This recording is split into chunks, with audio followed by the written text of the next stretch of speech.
Hello, good day everyone. Again, welcome to my YouTube channel. And for today's video, we will be making a thumbnail for the lyric video that I made for the song Buhay ng Tambay, composed by Sir Mike Mecina. Shout out the kang Sir Mike Mecina. If you like songs and original compositions, just check his channel, Mike space Mecina, Mike Mecina. Pakita mo daghang mga original compositions ni Sir Mike adto, and then for sure ganahan mo. So, going back to our video, so as you can see sa screen, this is the song Buhay ng Tambay, the project that I'm currently working right now. Nahumana na ho ang instrumentals, vocals na lang ang kulang, so dili pa na ho mapadungog ninyo ang tukar, maybe sunod. But kay advance pa na hong mindset, maggama na ta daan og thumbnail para ani nga kanta og video. Let's dig in and stick around, and please stay with me, be with me until the end of the video. Alright, let's begin. Let's open Photoshop, then click File and then select New, and then change the settings depending on your settings. So this is my settings. So then I'd like to put guides in the document for me to gauge whether the text that I'm typing and the images that I put are in balance or are in center.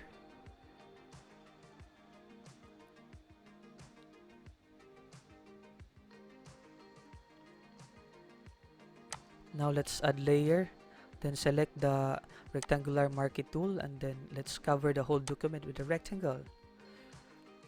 And then select the paint bucket tool and let's fill it in with color black. Now let's select the type tool and select the proper font style.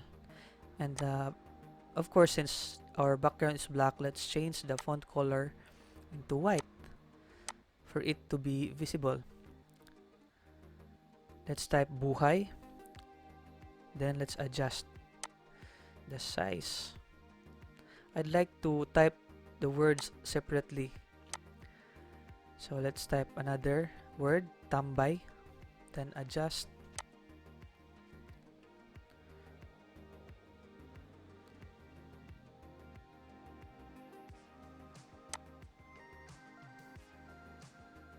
Then let's Control T, and then let's drag and stretch the words for it to fit into the document.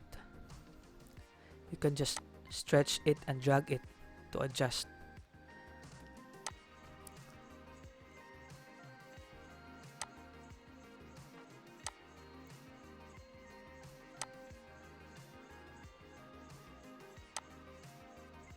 So the appearance of your thumbnail depends upon how you want it to appear.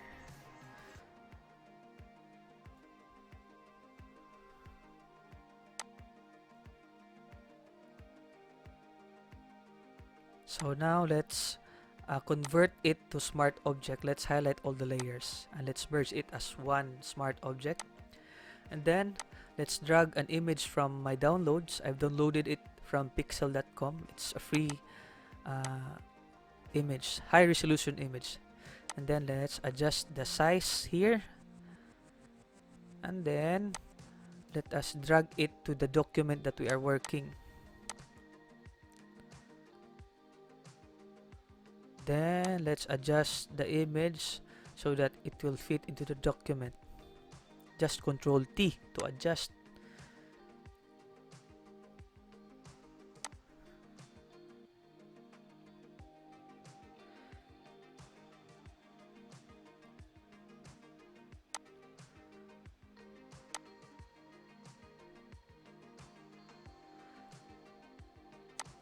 And then let's put it behind the Tambay layer. Now click blending option for the Tambay layer and then adjust the blending.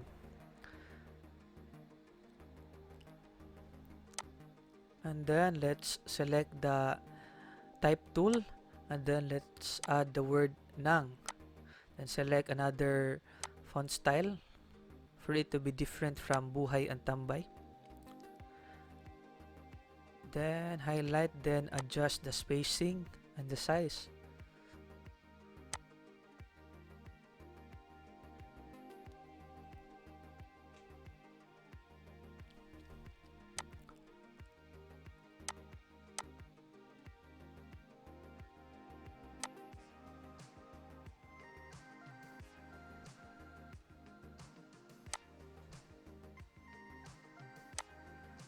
And then let's go to blending options after this. Okay, let's just put it into the right place.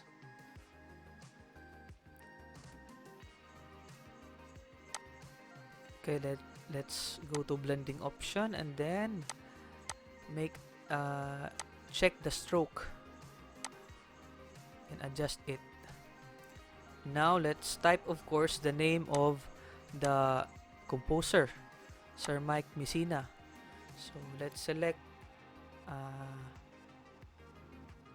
the clean and kinda very simple font style, Arial. I like it because it's clean and sleek. So let's put it in here below Tambay. Then let's type Mike Mecina, the composer or Buhay ng Tambay. Then let's adjust.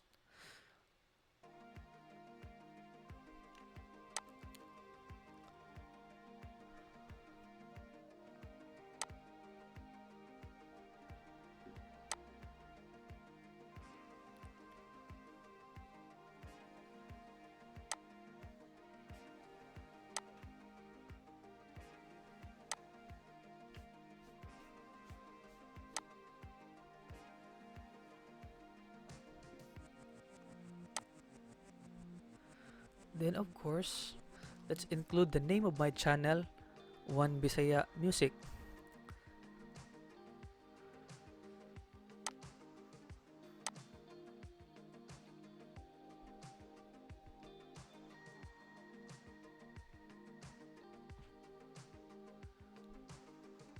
Then let's adjust.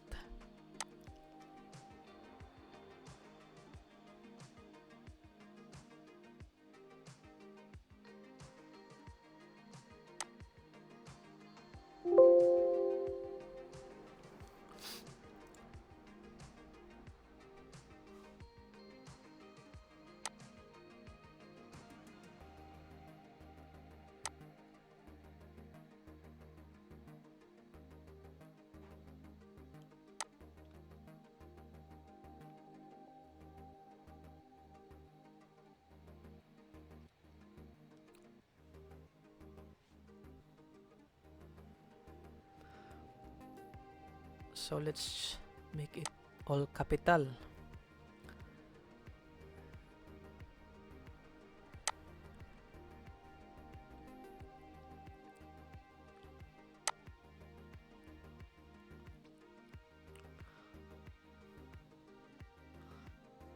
Then let's adjust the centering. Then let's go to the image and let's edit a bit. Okay, let's go to the color balance, then make it more yellowish for it to be dramatic.